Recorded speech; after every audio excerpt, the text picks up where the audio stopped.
Got it.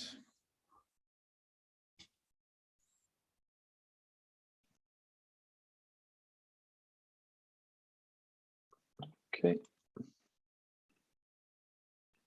Seems to work. Good. So let's do this just in case.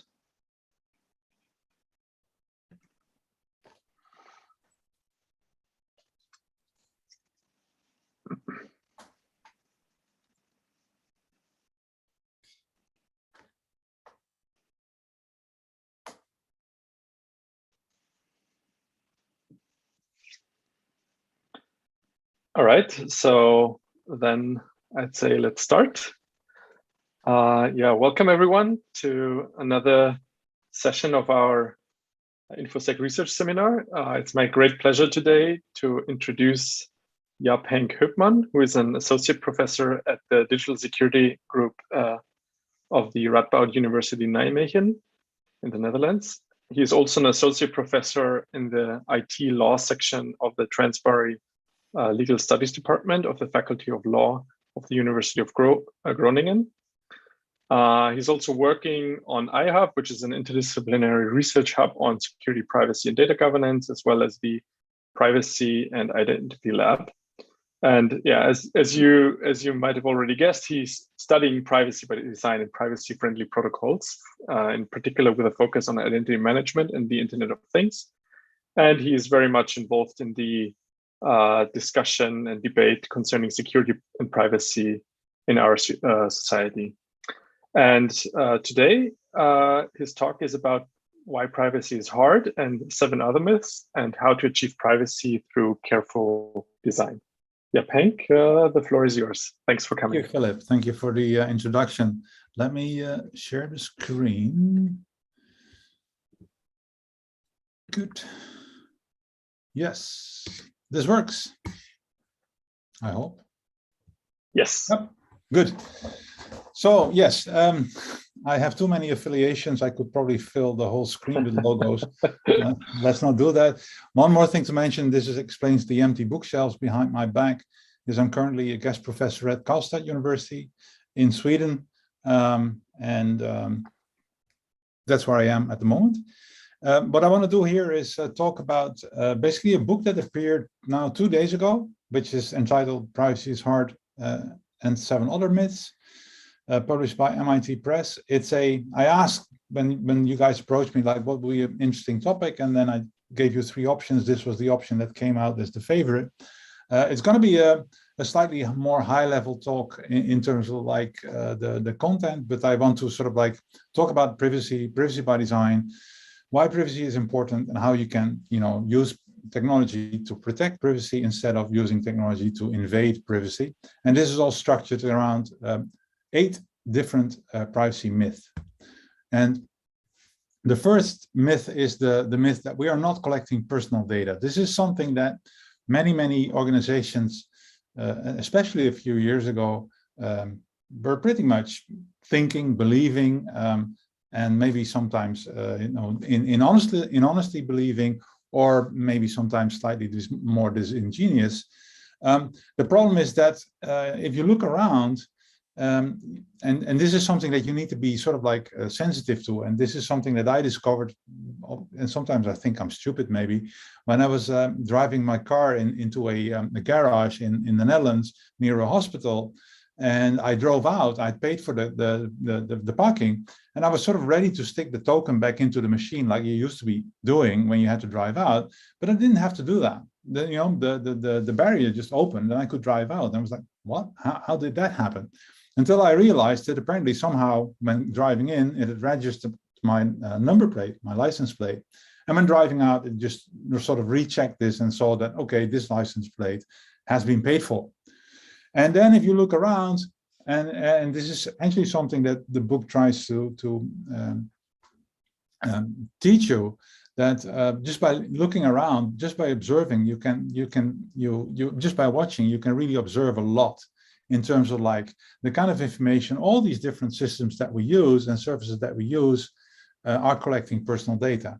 The problem is that what is considered personal data, especially from a more legal perspective, namely that the perspective of the General Data Protection Regulation, is that personal data is not only data that you can directly link to a natural person, namely your name, your identity, but also something that can be indirectly linked to your person. And that means that the scope of what is considered personal data in a legal sense is much wider than you would typically believe. So this means that not only a name or a social security number or maybe an email address is a personal data, but also something like a license plate or even an IP address is personal data. Why is that? Because there's a database somewhere that you could potentially get access to that records the owner of the car with a particular license plate.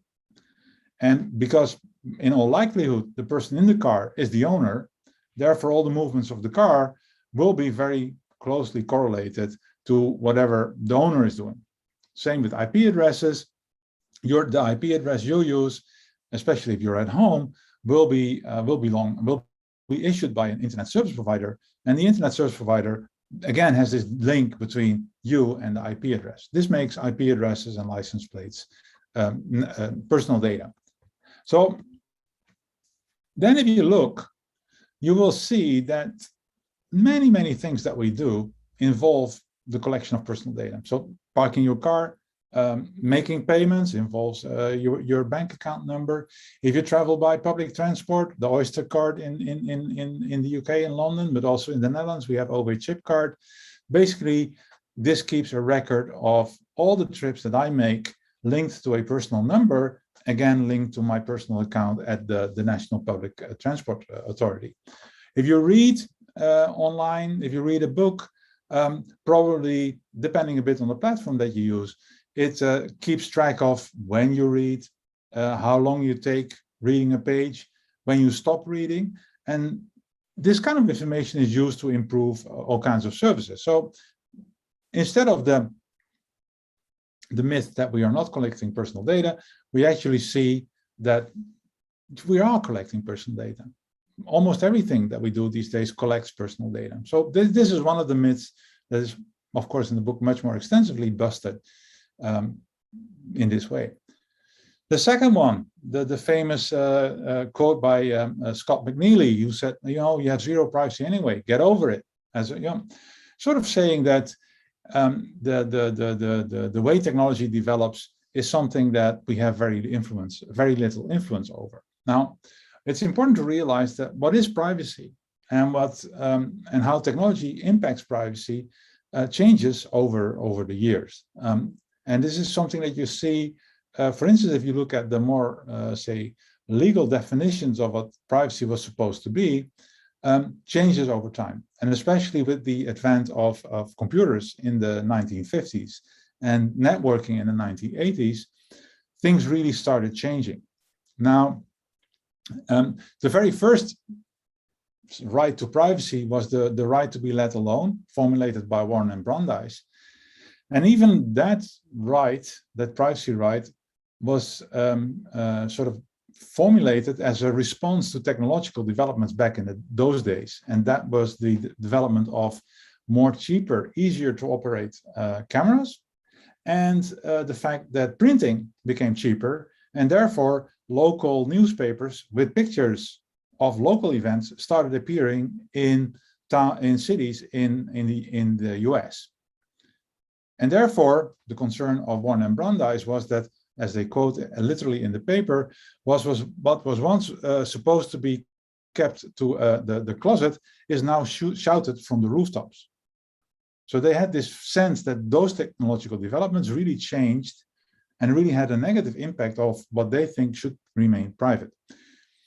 Then fast forward to the 1960s, 70s, the definition of Weston saying that privacy is informational self-determination, the right to determine for yourself when, how, and to what extent information about you is communicated to others.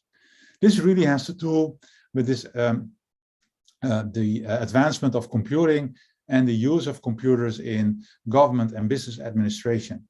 And partially a response to the fact that in censuses all over the world. Information about the population was being collected at a much finer granularity than used to be the case. And people started getting worried about how is this information going to be used. Now, and then you have other definitions of privacy that I'm not going to go into due to time constraints, but you see that technology has an impact on how we understand privacy. And it's important to understand that technology is not good, not bad, but it's also not neutral. It's the technology we use at the moment, Zoom here right now, and that we've been using during the pandemic even more than before, is really developed by companies with a certain agenda, with a certain purpose in life. Most of the technology that we use is developed in Silicon Valley with their agendas and beliefs baked into that technology. And that's why some of that technology is privacy invasive.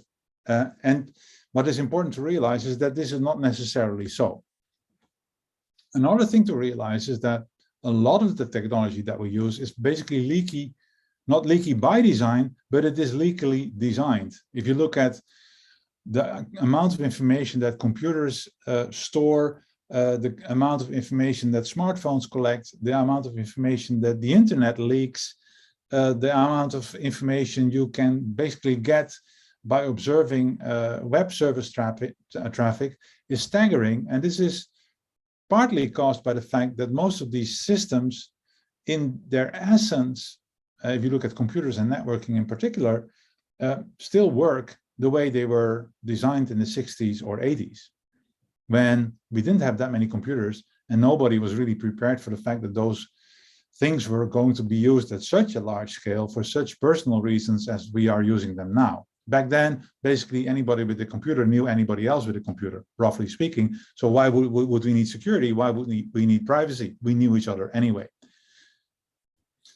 And this has a big impact on our privacy. So we see that government is using it for surveillance, for automated decision-making. We see it being used in elections in terms of targeted campaigns. You could say that this is slightly beneficial kind of use, but it also has ramifications, because that means that the kind of political message that I receive might be very different from the political message that you receive from the very same candidate. So what does that mean in terms of like, what is the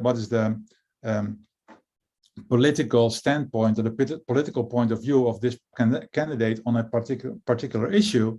We can never really tell if that's consistent or not. And of course, we've had these issues regarding interference in elections. The Cambridge Analytica scandal springs to mind. It's used for fraud detection. And now, of course, during the pandemic, a lot of this technology is being used for health-related issues.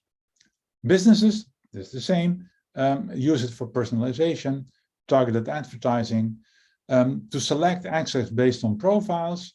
For instance, certain services are only available if you match a certain profile. It's also being used by insurance companies to decide whether you're eligible for additional security insurance, and is used for price discrimination, to name but a few examples. Now, why is this important to consider? Why is privacy a value that I think needs protection?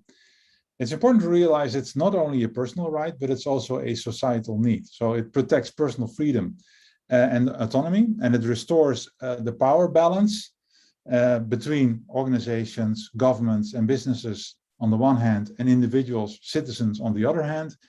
And one of the metaphors that I use to make this make this resound to people when I give presentations about the importance of privacy is to refer to the story of Franz Kafka's The Trial, that maybe some of you are familiar with. And interestingly enough, the pictures that the drawings that are interspersed in the book and also in this presentation are drawings that my wife, an artist, made based on the work of Kafka. And when we sat together discussing our work, we realized that these things actually matched very well together. This is how it ended up in one book. So we also have the societal need, like I mentioned, to protect the democratic process, but also to debate the status quo, like things like labor rights, women voting rights, gay rights. These things we didn't have 100 years ago. and they needed the space that privacy offers in order to debate them and in order to get these rights established.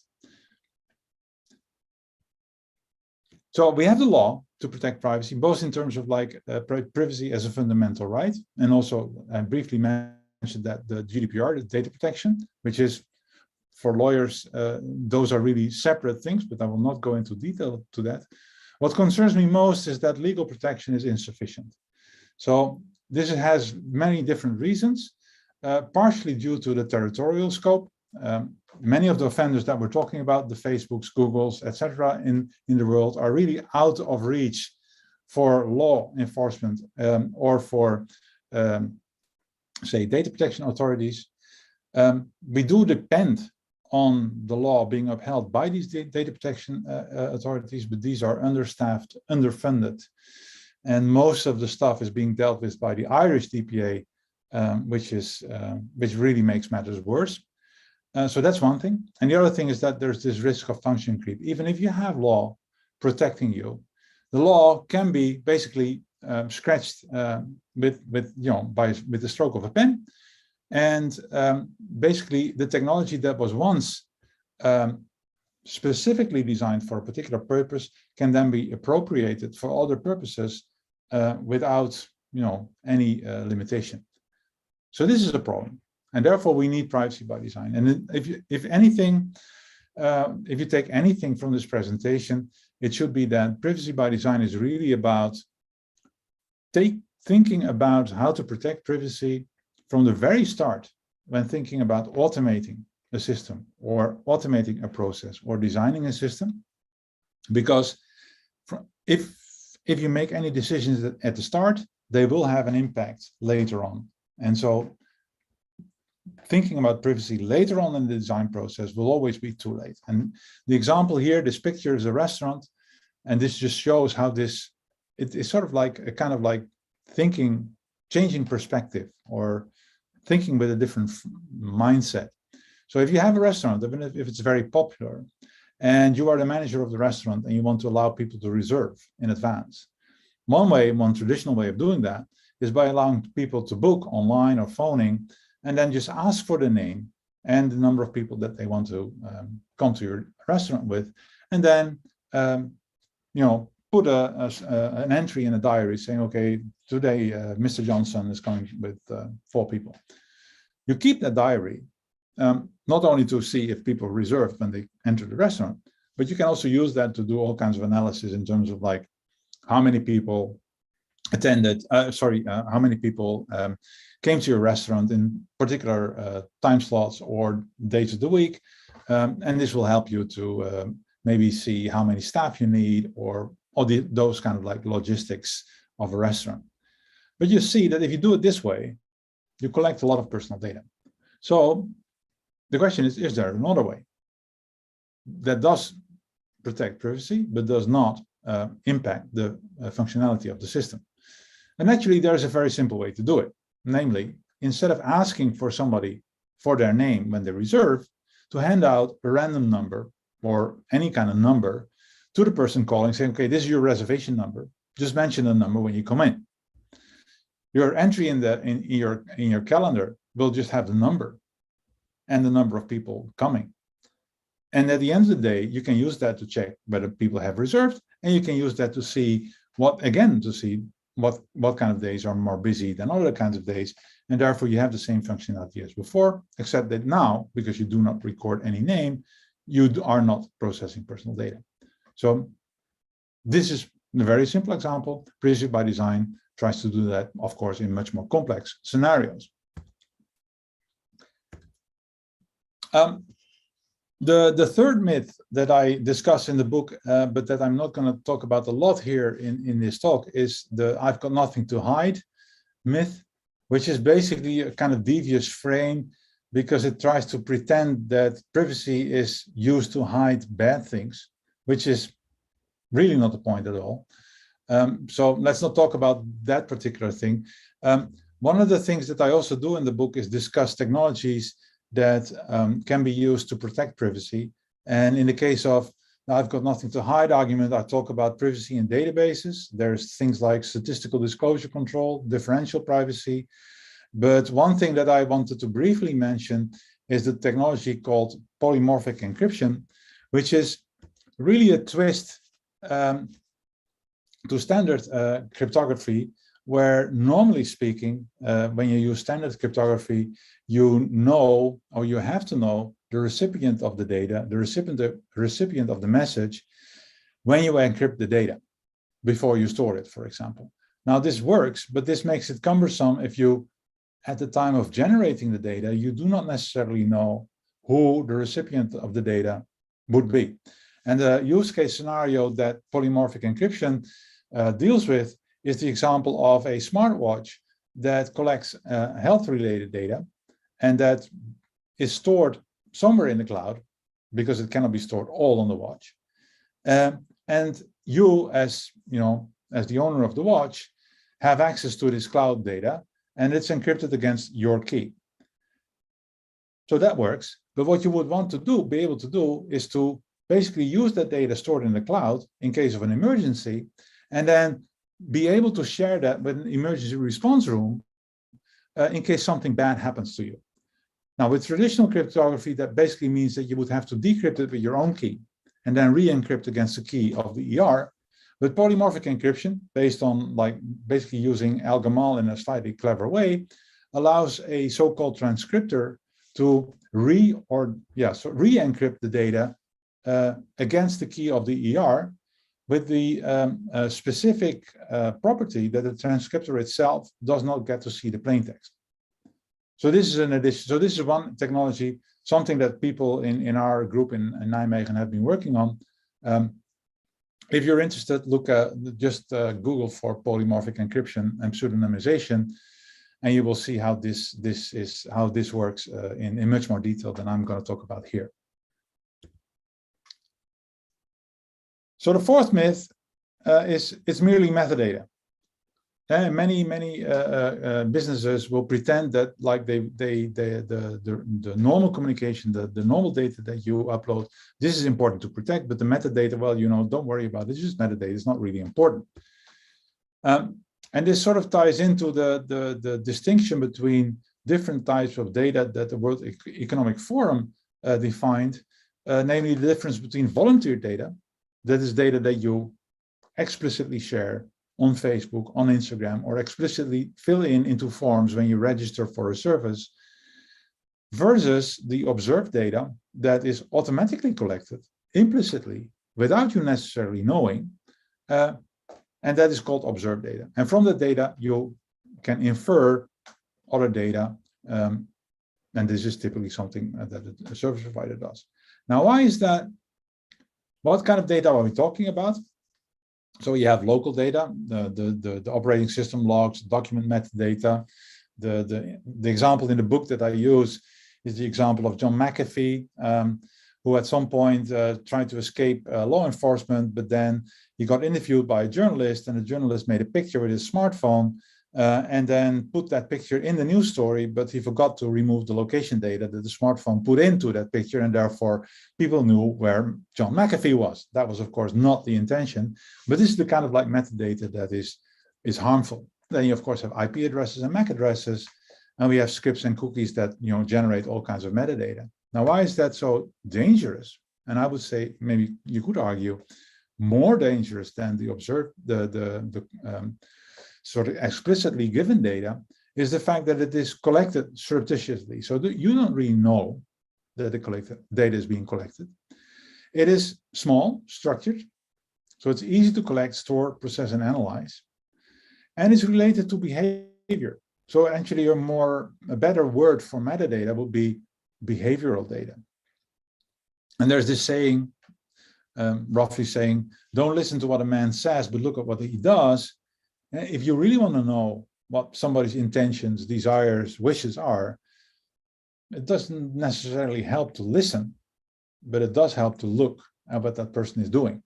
So behavioral data is much more to the core of what we are. So that's why it's dangerous. In terms of computer science, the concept related to metadata and the property that we want to achieve to prevent the collection and use of metadata is unlinkability. Roughly speaking, the idea being that you have in this picture, the dots being events or items of interest or other people, and you have one particular item of interest where you want to know which of the people in the world are connected to this particular item or event of interest. So this item could be either a document that you find, a piece of data that you find, or maybe the event of sending a message, if you talk about things like messaging systems. Now, what is important to realize is that in almost all cases, there is some a priori knowledge that limits the number of people or the set of people that could potentially be linked to this event.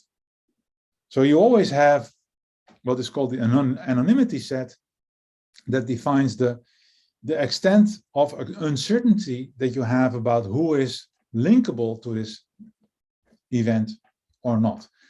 The whole point of unlinkability is to make sure that this set is as large as possible and that you cannot gain more information to make that anonymity set smaller. And I already said, like, one of the things that unlinkability has been studied in the context of communication networks. One of the things that is a problem is that on the internet, because of the use of IP addresses and the way the internet is structured or works, we don't have sender anonymity. If I send or if I connect with my browser to a server, or if I send a message, the recipient will know my IP address and therefore will know who the sender is. This is a problem because many of the services that we want to build, even if we want to make them privacy friendly, they really use the internet. And because we don't have sender anonymity, it's basically impossible to design truly privacy friendly systems because in essence, we have to assume that the underlying network is either offers this sender anonymity, which is not the case, or we're going to say something like, okay, the server is not collecting or storing the IP address, and therefore, in the end, the service is privacy friendly. The question is, can we do this in a different way? And the answer is yes, in two different ways, well, very related ways. The whole idea of mixing is then used to make the link or break the link between the sender of a message and the recipient of the message by not directly sending the message from the sender to the receiver, but essentially storing it in several intermediary mix nodes. So you send the message, think of like an email system, because this is where this all started. So instead of sending an email directly from a sender to a receiver, you could basically route it through several mail spools and then just strip off the sender information and keep the messages in the pool until the buffer is big enough, and then send out the message in batch to another mix node, then again keep them there for a while, then send them out in batch. And in that way, you guarantee several things. You get provided, of course, you have appropriate levels of encryption added here. You make sure that neither the mix nodes themselves or an external observer can sort of link the sender to the recipient. This principle, in a slightly different way, has been applied to the Tor network, the Onion router, where the Tor network allows any user to connect in a privacy-friendly way to a web server by not making a direct connection from the user to the web server, but by routing the communication through 3 different Tor nodes. These are nodes that are operated by volunteers on the internet. And again, by using encryption, namely in this way, by using a layered kind of encryption. This is why it's called the Tor router, the Onion router, because basically the encryption is a layer of, shells of the onion that you have to peel off in order to get the final message. So when a user connects to a web server, it encrypts the message 3 times using the public keys of intermediate Tor nodes. And then each node peels off the outer layer of the encryption, making sure that incoming traffic cannot be linked to outgoing traffic. And also, and until it reaches the end, the exit node, and then the exit node peels off the last layer of encryption and then contacts the web server. The web server then gets a normal request, so the web server does not have to be aware of Tor in any way. The response is then sent back to the exit node, who then basically adds layers of encryption back to Alice, to the user, who then can decrypt the response from the web server. And by doing it in this way, and by using at least 3, and in the case of Tor, it's always 3 nodes, by doing it in this way, you ensure that even if one of these nodes is compromised, you can never link the user to the web server. So this is a way to achieve unlinkability on the internet. One interesting recent development that I'm curious how that is going to pan out is the announcement of Apple of announcing Private Relay as a premium service to Apple iCloud subscribers that sort of works as Tor, except that instead of 3 nodes, you have 2 nodes, but it does offer a kind of sender anonymity, which let's see, maybe this will in the end bring mixing to the masses, because now nobody really uses Tor, but if it's like hosted by Apple and hosted by supposedly Cloudflare as the second entity running the second node, you have a much more leverage in terms of usability and speed, etc. So that's going to be interesting to see how that pans out. The fifth myth that I want to talk about is we always need to know where you are, who you are. And I guess you all have experienced this whenever you want to do something. Actually, I had to do this when I wanted to join this seminar. I suddenly had to create an account with Zoom. This is, if you want to buy tickets, if you want to do anything, you have to create an account. But why is that? Why is that necessary? Is that logical? This is weird, right? I mean, if I enter my house doesn't know who I am. I have a key. If I unlock my bike doesn't know who I am. I unlock with my key. And even if I, do certain things in the physical world, like if I'm in the military, my rank is not necessarily determined by my name, but it's determined by the badges that I wear. And if I want to prove that I have a subscription to the swimming pool, I just bring a swimming pool pass. It doesn't necessarily have my name on it. It might have my picture on it to link it to me, but that's all that's really necessary. So why is it online different? And the question, of course, can we do it differently? Can we do it in a similar way as the passes system, the badges system that we know from the analog world? And for that, we can use something called attribute-based credentials.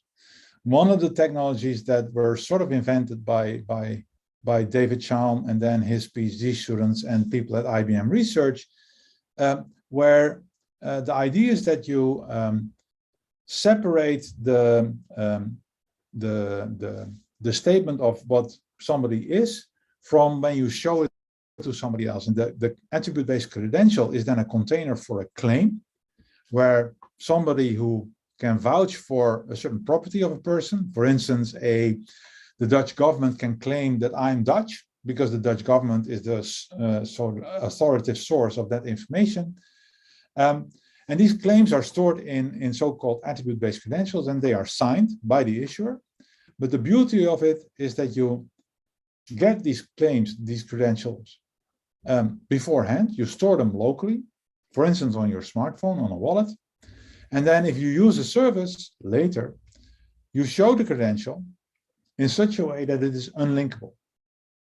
So every time I show the credential, I actually do not send the credential to the service, because that will basically allow the service to keep a record. But you use zero-knowledge proofs to prove that you have a credential with a certain property, where the service provider is sure that the issuer actually was the issuer issuing the credential with this particular value. So the Dutch government saying that I'm Dutch. So the service has security. It knows for sure that this credential is valid.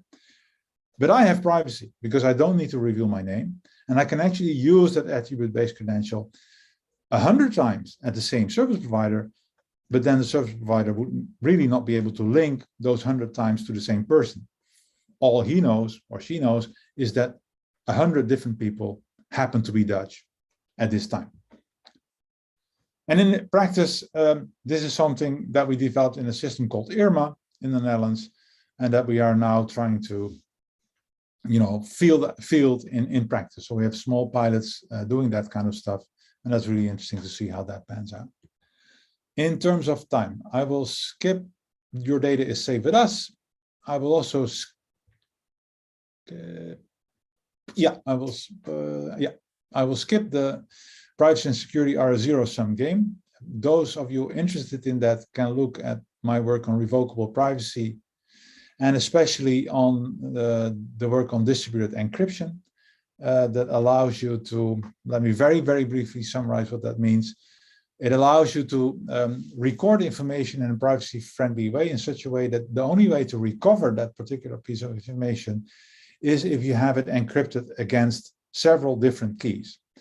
And the use case scenario would be if you want to see if a car visits many different parking places on the highway, then you could put number plate recognition cameras with encryption on the entry of each and every parking space along the highway. But each of these ANPR systems has a different key. And therefore, if I only visit one car parking place along a highway, you will only have one encryption of my number plate and you cannot recover. But if you have, like, say, 3 encryptions because I visited 3 different parking places, you will be able to recover. The threshold, of course, is something that you set by distributing the key shares that are used to implement this system. So privacy is hard, the main myth. Why is it so hard?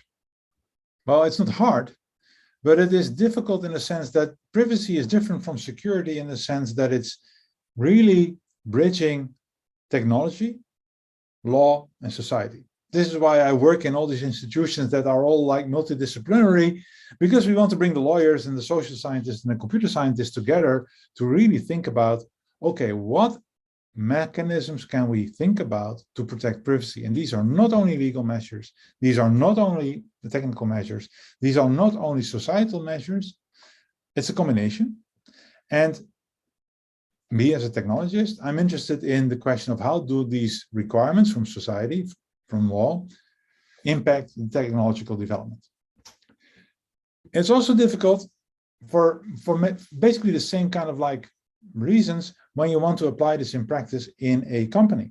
Why? Well, again, you have different teams. You have the engineering team, you have the business team, you have the DPO, the Data Protection Office, each talking their different languages and each having their own different interests. And this makes it hard. And this is especially hard in terms of privacy, because privacy is like, it's soft and fuzzy, and in the end you have to design a system to deal with that. So how do you bridge that gap? Well, one of the things that I did several years ago was to think about this problem and come up with something that I call privacy design strategies. And they are really there to map fuzzy legal concepts to concrete data protection goals that help to control data processing. So it helps you to translate legal norms into technical design requirements. And doing that, going back to this idea of privacy by design as something that you really need to do at the very start of thinking about how to develop a system, the privacy design strategies are really focused on this very first ideation definition phase, where the decisions that you make have a very, very strong impact. Now, there's lots and lots to say about the privacy design strategies. Let me go to the summary of the 8 design strategies that we identified. There's 4 data-oriented strategies, and there's 4 process-oriented strategies. And what you sort of like have to mentally think about is these are, you could say, questions that you could ask yourself when you're thinking about the design, like, how can I minimize? How can I separate? How can I abstract? And it's not a matter of just picking one strategy and then being done with it. It's really about trying all these different strategies. And depending on the situation, one of these strategies might help you more than the other, but it depends. And the 4 data-oriented strategies are really about more technical approaches towards minimizing data, separating data. So instead of thinking client-server, think more about peer-to-peer or edge computing kind of approaches where you do most of the processing on the devices itself. That would be a very strong privacy protecting measure. There are still limitations. We can discuss that maybe during the Q&A. Then there's abstraction. So instead of recording details like the date of birth, record the age or the age group of a person. And then there's things like hide, where you prevent personal data to become public or known. Things like access control, encryption fall in that category.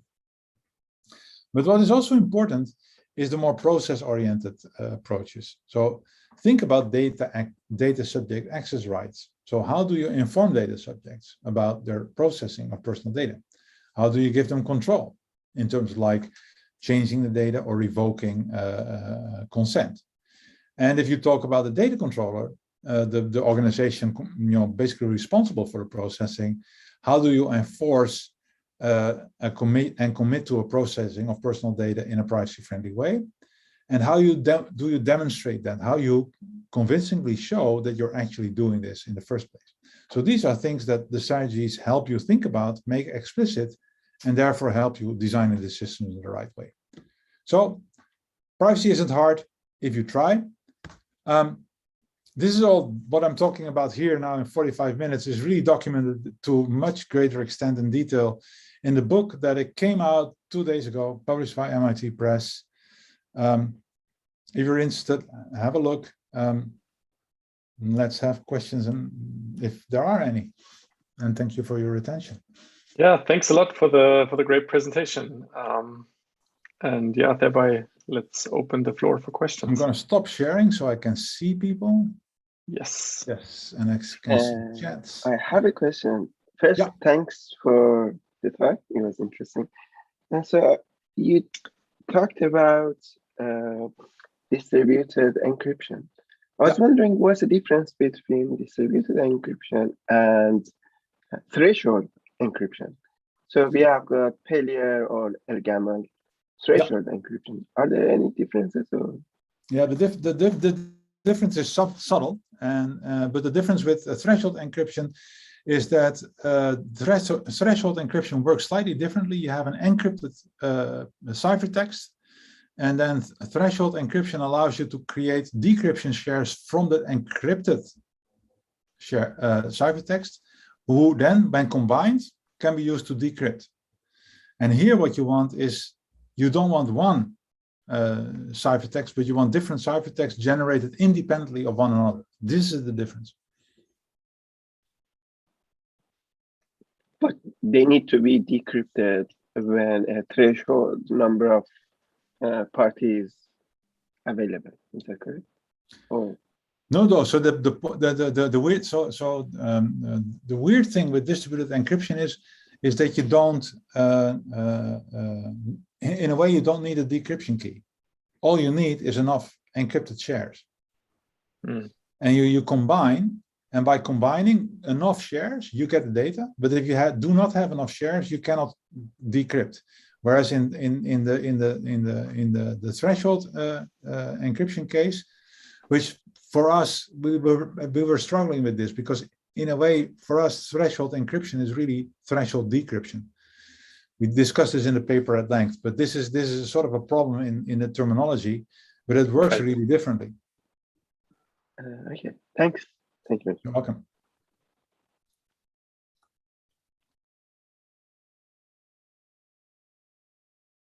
More questions?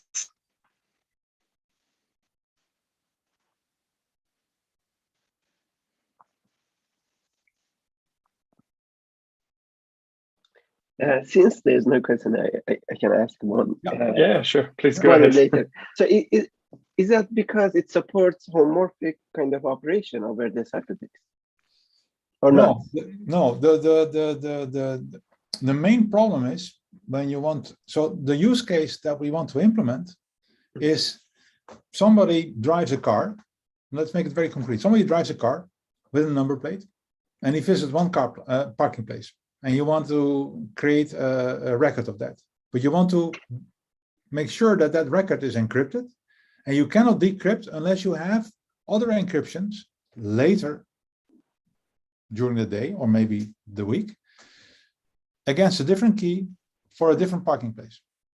Now that scenario you cannot implement using threshold encryption. Think about it. It doesn't work that way because you cannot separate it like that. So you need something else, and this is what distributed encryption does. So you cannot do homomorphic computations on it. It's really about, I can make separate encryptions of data independently, also without coordination between the stations doing the encryption. You just seed the cameras with their own key. But of course, this has to be coordinated because it involves a kind of secret sharing. But once the cameras are out there, once the encryption parties are out there, they can operate independently of each other. But we have got multi-key, fully homomorphic encryption. That does it. Yeah, but you don't. It might be that also works, but you really don't. We don't need homomorphic encryption. We don't really need homomorphic operations in this particular setting. Thanks.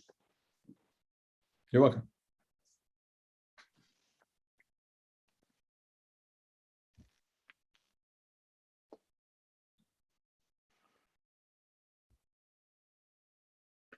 Yeah, so I also have a question about what you said towards the end of your presentation. Mm-hmm.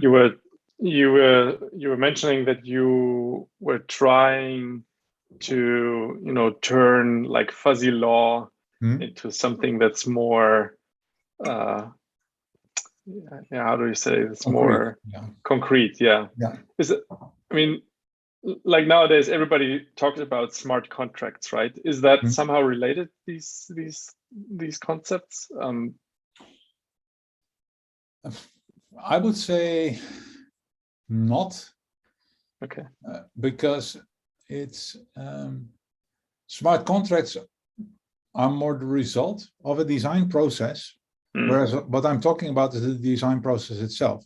Okay. And the design process itself is really not as rigid as these smart contracts. Like these smart contracts are really like the things that you do in revocable privacy. You define the rules, you encode them in the smart contract, and then the smart contract executes, and you cannot do anything about it. But it would be very interesting to think about things like applying smart contracts to revocable privacy kind of scenarios. I've never thought about that, but now that you mentioned this would be interesting, perhaps. But, yeah. Okay. Interesting. Thanks.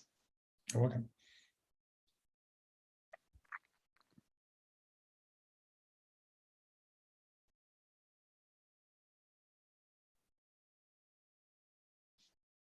Yeah, so anybody else having any further questions?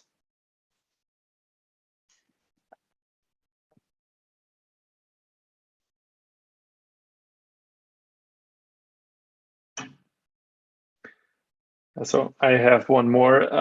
So you were mentioning like the Apple system that provides sender privacy. Did you already get a chance to look in more depth into that? And why does it need like only two entities instead of three as in Tor? Is it because we are trusting Apple, or? That's a good question. It's I don't know why they picked two. The problem is that they don't really publish, as far as I know yet, detailed documentation. There's a few videos online discussing how it works. So that's what I use to sort of distill for myself, like, okay, how does this roughly work? The fact that it's Cloudflare is really not published at all, but there's people saying it. And we had a colleague who works for Cloudflare who was basically saying, like, I cannot say anything about it, but the fact that he said that he could not say anything about it was enough indication to probably suspect that it was Cloudflare. That was sort of funny. And yes, why have two hops? This does instill or it require a slightly more trust in Apple and or Cloudflare than what you would need in Tor. But of course, performance-wise, it's better. Yeah, right. So probably that's a trade-off that they did. But that's one of the things that will be interesting to study as soon as like the real design documents are out there. Like, how does it really work? And then have a look at like, okay, what kind of properties does this have compared to Tor? Yeah, that's definitely on my agenda. There's a few people here in Karlstad that work on Tor that we already were talking like, hey, maybe we should like dig into this a bit more. Right. Yeah. Interesting. Cool.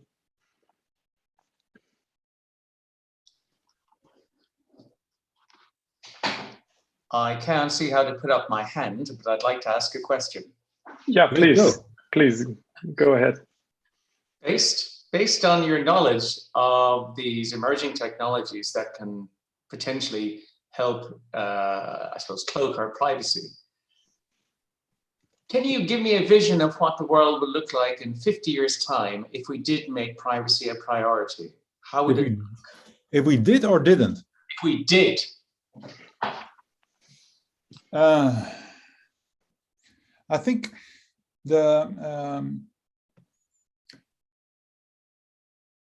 in a functional sense, I would hope nothing really changes. So so a lot of the services we use, the things that we use, even things like social networks, can be perfectly implemented in a privacy-friendly way. So in that sense, nothing would change. But I would hope that that would restore some of the power balances between governments, businesses on one hand, and citizens, individuals on the other hand. It would probably also mean that certain business models are no longer applicable because, like, Facebook is free because we are not the customer, and Facebook cannot be free without the privacy invasive technology it uses to extract value from their platform. So that means that in certain business models will not be there, and whether they will not be there because people or organizations, businesses change their ways by themselves, or whether laws and regulations have forced them to in a way real similar to how environmental laws have changed the way chemical waste, other waste is being dealt with currently. So yeah, that would be roughly my response. But an interesting question, by the way. Thanks. Thank you. Did that answer it a bit? Yes.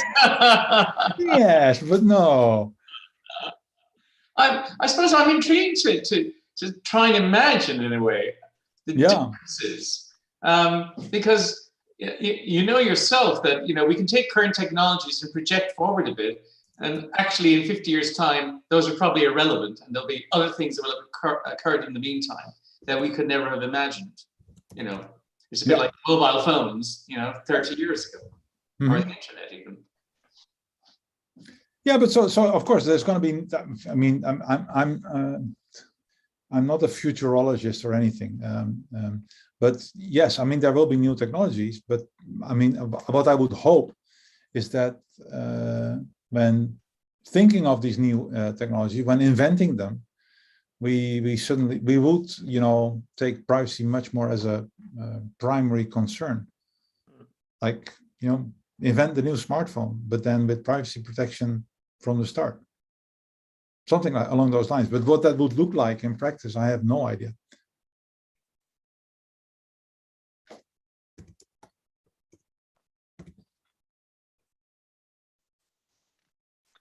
So there is one question on the chat from I saw it.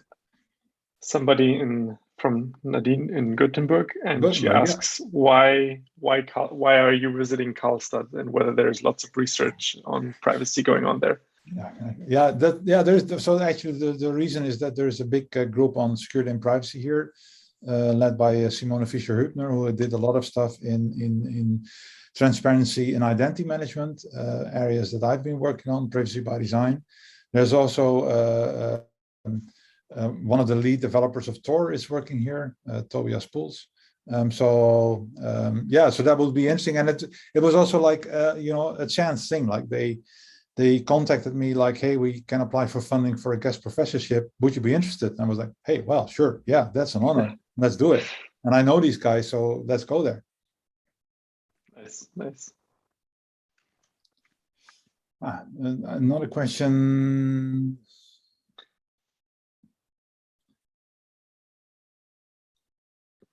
About access to health services, even if they don't want to give their information, if they have HIV or are being abused. Yeah, so this is really one of the reasons why it's so important to think about privacy protection, because yes, you want to be able to get access to health services and maybe stay anonymous in certain circumstances, especially in Uganda, I think, where being gay is something that is dangerous, or is dangerous if other people know about it, because I think it's an offense, if I'm not mistaken. So these kind of things are really, really important in those of contexts. There's somebody Dutch in the audience. That's yeah, that's what you get with these Zoom seminars. Like, yes, from all over the place. very, very international. Yeah, yeah, that's good. That's really cool. Yeah. Nice. Yeah. So yeah, I would say this is very important, and yeah, like I said, in many cases it is possible to do these things in a much more privacy-friendly way than we are doing them now. Mm.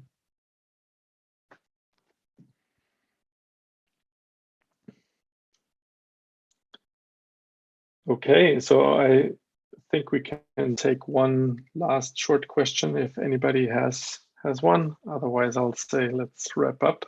Yep. And if you feel like asking questions later, my contact details were on the slides, but probably also in the seminar information. So yeah, and otherwise, Philip can share. So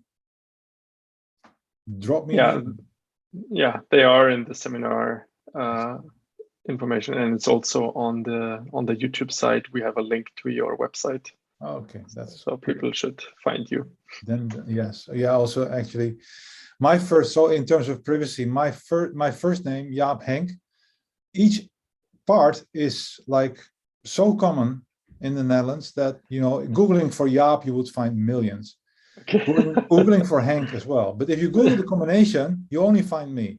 That's unique. And somebody in South Africa, I think. So, interesting. Yeah. Interesting. Good choice. Well, my parents made a choice. I'm not sure I'm happy with it, but you know, it's there. Yeah. All right. So yeah, with that, I'd say let's wrap up here. It's really been great to have you here. Thanks a lot again for this nice talk. Thanks for the invitation. And yeah, enjoy your time in Sweden. Sure. And hopefully next time we can meet actually in person. Yes, let's make that happen. That will be great. It will be great to visit London again at some point. Yes. Great. All right. Thank you. Good. Thanks a lot, everyone, and see you in the next iteration. Take care. Yes. Bye-bye.